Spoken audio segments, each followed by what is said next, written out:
మహబూబాబాద్ జిల్లా కేసముద్రంలో పెండింగ్ బిల్లులు చెల్లించాలంటూ గ్రామ పంచాయతీ వర్కర్స్ యూనియన్ ఆధ్వర్యంలో ఎంపీడీఓ కార్యాలయం ఎదుట సిబ్బంది ధర్నాకు దిగారు. కనీస వేతనం అమలు చేయాలని, పీఎఫ్, ఈఎస్ఐ సౌకర్యం కల్పించి ఉద్యోగ భద్రత కల్పించాలని డిమాండ్ చేశారు. మల్టీపర్పస్ విధానాన్ని రద్దు చేయాలన్నారు.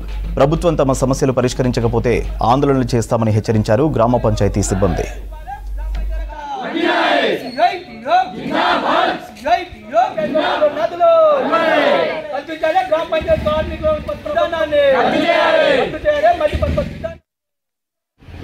మేము మిమ్మల్ని అందరినీ పర్మిట్ చేసి మీకు సమాన పనికి సమాన వేతనంగా జీతం ఇచ్చేలా చూస్తానని, ప్రభుత్వ ఉద్యోగులుగా గుర్తిస్తామని, పిఎఫ్, ఈఎస్ఐ సౌకర్యాలు కల్పిస్తామని, ఆరోగ్య బీమా సౌకర్యం కల్పిస్తానని, అదే మాదిరిగా మాకు ఇన్సూరెన్స్ అంటే 10 లక్షల రూపాయల ఇన్సూరెన్స్, అదే విధంగా దాన సంవత్సరాల క్రితం ఇంతకుముందు మన గత ప్రభుత్వం బీఆర్ఎస్ ప్రభుత్వం 5 లక్షలకు మాకు నిగ్రహం చేసిండ్రు.